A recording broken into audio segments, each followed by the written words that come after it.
Hey Matt, you got me? I do, Vinny. What's up, man? How are you? Not bad. Is there any background noise? That's I got a fan going on here, but is it noisy? Nah, you're good, man. Cool, man. How are you? I'm good, man. It feels like we're good for about one of these every year. You guys end up having a show in Bay City, and we end up being a part of it, man. Yeah, well, again, it's a rare thing that local radio is supporting local events, rock events. So I appreciate the time. Yeah, for sure. And before we talk about the Bay City Fireworks Festival kicking off on Thursday, I want to start by discussing a little crowdsourcing you guys did earlier this year, back in March. You posted on Facebook you were searching for this video of this performance on Letterman in 1995. I realized like 30-year anniversary stuff. Is that what sort of led to you guys searching for this? And how awesome was it to find out that a fan actually had that footage?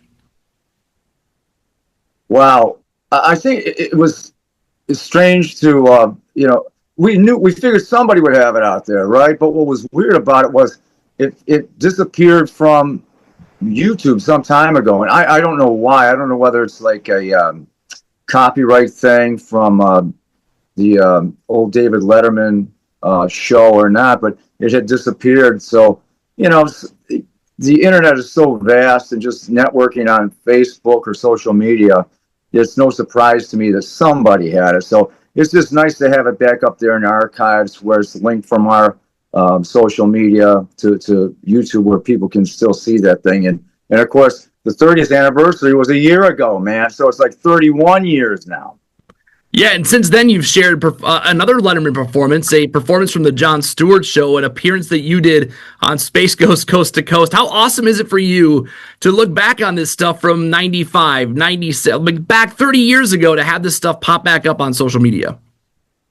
Well, I mean, some of that stuff I just look at, I just go, it was a whole nother world, a whole nother guy, a whole nother time. You look back at it, you just go, it does underscore how time has passed, man. But it's just like looking at the past. I'm just constantly, I know it's very cliche, but you're always looking ahead, man. But my kids get a kick out of it. Are there any other moments that sort of stick out in your head that you know were recorded? You know the video, the audio is out there somewhere that you hope that maybe somebody somewhere has, that you're just at some point, I want to see this again? Well, there was just a book released about Lollapalooza 1996, and at one point PBS had sent out a film crew to videotape a lot of the different groups that were performing on that tour, and they did make their way to the second stage where we played with the Melvins, and of course they definitely were filming us, but I'm not sure that ever saw the light of day. So that would be kind of cool to come across that footage and that day that they were out there, because that was a wonderful tour. If there's anything I kind of like to fill in the blank on, it would be that. I imagine it's difficult, having done this for 3+ decades. It's difficult to remember all the shows you've appeared on, all the TV performances, all the radio interviews. So it has to be a bit of a trip down memory lane for you. Maybe not to necessarily remember this stuff because you know you did it, you were there, but also to see this and to go back. I know you're always looking forward, but still to go back to 95, to go back to 96 and see some of the stuff like the Lollapalooza stuff. Yeah, it is wonderful, and we made it look kind of effortless back then, and as we get older, it's a little more work, and and of course the band to me is sounding better than ever, but back then it looked so effortless. Yeah, and it was 30 years ago this summer that you guys were sort of riding the high. You had released Rotting Pinata 1994, so 1995, you're in the middle of the summer, is in between Rotting Pinata, wrapping that up, that touring cycle and the success of that. And then Wax Ecstatic is coming a year later. What was that period of time like for you guys, sort of right in the middle, summer of 95? You're smack dab in the middle of 1 year release from Rotting Pinata, 1 year before Wax Ecstatic. What's that like for you guys? Well, it was nothing but nonstop touring, and then when we had popped off the road for a bit, which may have been like late December of '95, we went right into the studio and started demoing for Wax Ecstatic, like immediately. So I think by summer of '96, Wax Ecstatic was released. So we were just neck deep in writing and recording the Wax Ecstatic record to try to get that out, to get back out there on the road for the summer touring season. So, it's pretty much nonstop. Since we're about a year away now from the 30th anniversary of the release of Wax Ecstatic, July 2nd would mark the 29th anniversary. Have you guys talked about doing anything special to mark the occasion, 30 years of Wax Ecstatic? Haven't thought too much about that yet. We're kind of backlogged on some recordings that we've done. We just released a record called 1994, and that's in part to commemorate the 30th anniversary of Riding Pinata. We thought what a cool thing it would be to release a group of songs, because a record label we work with, Cleopatra Records, asked us to do a covers album. And we thought, well, we don't like to do covers, but since it's the 30th anniversary of Riding Pinata, we decided to find other songs released in 1994 by some of our favorite bands. So we put that record together. We got that record released, and we managed to find some old tapes from 30 plus years ago that contained demos from the Riding Pinata era. And they talk about baking tapes. You literally put the tapes in an oven to get the moisture out of them, and then you put them on a tape machine and run it into a digital Pro Tools session. So we did that to a whole bunch of stuff, and we just delivered the 30th anniversary record, which has some songs that weren't released back then, some songs that were completely remixed from back then, and a couple new tracks. So that 30th anniversary record just got delivered. That's coming out, and we just recorded a Live at the Whiskey A Go-Go album, and that is also videotaped, and we're just about done mixing that. And on top of that, we got one last Sponge record that we're doing that is pretty much all demoed up. We just need to kind of cut it and mix it. So we're doing all that stuff, and on top of that, that'll probably lead us comfortably right into the 30th anniversary of Wax Ecstatic. Yeah, I was going to say the last time we talked was a little over a year ago, and you guys were getting ready for the Rotting Pinata 30th anniversary, and then I know what happened with the Loft, and things just sort of got pushed back. You were getting ready to release 1994, and the Whiskey A Go-Go stuff was happening, so it's exciting that all that stuff is sort of lining up to come out here in 2025 and into 2026. Absolutely, yeah. We're hoping to get this 30th anniversary record out within the next 90 days. We got a tour with Everclear coming up in September, October.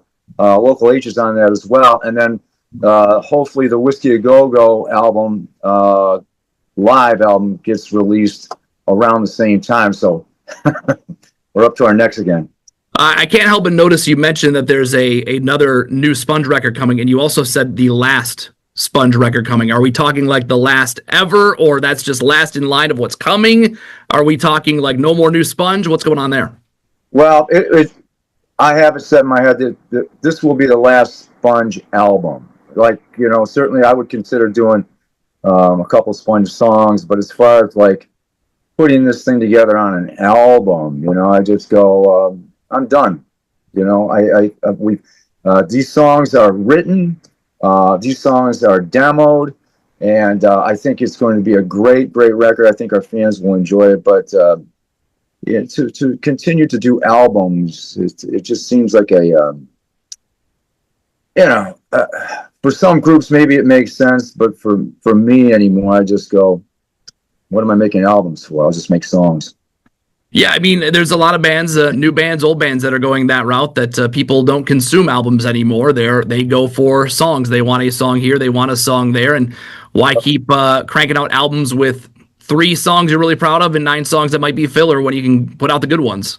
Yeah, man, it's just exactly. It seems like a lot of our records were art projects. When I look back at it, and it's great to have a group of songs on a record that,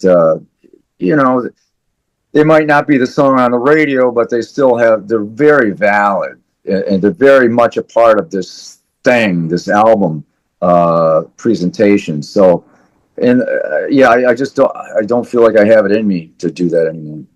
Well, you do have it in you to keep playing shows. You're coming back to Bay City here in a couple of days. We will see you helping kick off the 4th of July festivities in Winona Park in Bay City. 3+ decades of shows, if not more. Have you ever opened for fireworks before? Yes. The key is, to, we'll probably play Plowed last. If we can time it perfectly, right on very last hit to end the song. As soon as we do that, the fireworks go off. So, if we could time it like that, it would be a perfect night. I can't wait to be standing side stage and hopefully see that happen. You guys have been coming to Bay City for a long, long time and playing shows all over Michigan. Is it wild to look out over the crowd and see maybe someone that saw you guys play a show in Detroit in the early 90s at the same show as a fan who's maybe seeing you for the very first time before this big firework? Maybe they're not even there to see Sponge. They're just there for the fireworks, but they're going to see you for the first time that night. Oh, man. We got those fans that we tend to see. They'll travel all over the country to see the band. So they might show up, they might show up in Flint or Bay City, but then they're out there in Portland, Oregon for some reason, or they're from Texas and they show up on the West Coast. So it's always great to see fans that want to travel all over the place. But, the new fans, we had a gal come to the show just the other day. We were doing a show with Everclear in Paw Paw, Michigan, and a younger gal brought her dad to the show. He had never seen the band before, but he mentioned to me, and it was very honest what he said to me. He said, "I've never heard of your band before. I've never seen your band before, but one of the songs that we played, Raining in My House," he said it literally brought him to tears, So it's such a heavy thing when you have even new fans, not necessarily young fans, but people that are still moved by the music. That's pretty heavy, and it just goes to show you the power of the song. Yeah, and the power of being a band from Michigan. When you guys play shows in Michigan, and you play shows in Michigan probably more than anywhere else, do they still feel special playing shows in your home state? Always. And Matt, it's weird. It might be a nostalgia thing, but it just seems to be getting better these days. And the fans are so engaged, and maybe they're just touched the nostalgia of it, and it brings back so many memories that they've had of high school or college or the first concert they were ever at. You name it. It's just they're very emotionally attached to it, and for the fact that we can still come out and play, I think it's special to them. So it just seems to be getting better. Yeah, myself growing up in the 90s, having Rotting Pinata and having the chance now to see you guys play a bunch. There's another guy in our building who's a big fan who was talking about seeing you play shows at Club Hell in Detroit years and years and years ago. So it's there is that nostalgia there that people still come out of the woodwork, so to speak. Maybe they don't go to shows anymore, but Sponge is coming back to Bay City, so we're gonna go. Oh yeah, it's a great opportunity. A lot of folks they've been out of touch. They really haven't been going to concerts, and we get those folks too. They saw us back in the early 90s, and then they haven't seen us since. And we welcome them back, but they come to the show and they certainly have a great time, and we love to see them. Of course, the Sponge train does not stop. You already mentioned you're going back out with Everclear and Local H a little bit later on. Art's been doing it for 3+ decades. Scott Lucas and Local H have been doing it for a long time, and that is going to be a fun tour to wrap up 2025. There's a lot of collective years on that stage. No doubt. No doubt. Notice I didn't say old guys. No, God, no. Absolutely not. No, collective years, I like that. Get Collective Soul to play the Collective Years tour, and you got something. Now you're onto something, yeah. What about the rest of, we know 2025, you talked about all the stuff coming in 2026. What about plans moving forward? I assume that even though you guys are going to, put out you got the 30th anniversary stuff, the whiskey show, you've got the last Sponge album coming. What about just you guys are playing gigs, I guess, in 2026 and beyond? Yeah, we already have a 90s rock cruise that we are doing in January. And of course, all the information for that is on our website, spongetheband.com. Folks, if they're interested in coming on the cruise, this is just like a full-blown 90s cruise, there'll be MTV VJs there. Sugar Ray is going to be on the cruise, TLC. So it's just really a interesting and very, very group of bands. It's just not the rock band. So it's going to be a lot of fun, and that's already booked, and that's in January 2026. How fun is it for you to get to go back and just sort of relive this stuff, especially with like the Everclears, the local H's, the Sugar Rays? Just to, I know you mentioned it before, you always looking forward, but still, you got to go back sometimes. Well, I love the fact that, the bands are still out there doing it, and we can do it in a way like, going back, it's like back then, it seems like there was a lot of, personal turmoil and all that kind of crap. And these days I can actually enjoy it more. And I appreciate the bands that are out there doing it, and they're doing it well. So that kind of pumps me up, that motivates me. Well, we are excited to see you back in Bay City coming up on Thursday. Bay City Fireworks Festival. $10 general admission tickets are available at BayCityFireworksFestival.com. And to make sure you get there to see Plowed wrap up and then the fireworks go off, because that's going to be, that's something you don't want to miss. You don't want to miss that. Nope, you don't want to miss that. We're excited about the whole day. And, of course, Trapped will be on the bill with us, I've been told. So that should be a good day. Should be fun. Yeah, we're looking forward to it. Big weekend in Bay City. Some of the biggest fireworks you'll see in the state. Detroit, of course, has their show. Bay City, we've got ours, so we're looking forward to it. Thursday, Friday, Saturday. Sponge headlines Thursday night at Winona Park. Again, BayCityFireworksFestival.com. Vin, I'm excited I get to host the show on Thursday, so I'll see you in a couple of days. Well, I'm glad to hear that, Matt. You got to come. You got to introduce us before we play. You got to bring us out. I will. You tell me what to say, man. I will say whatever you want me to say. Say something from the heart, baby. All right, man. Vin, we'll see you on Thursday, dude. Okay, Matt. Thank you.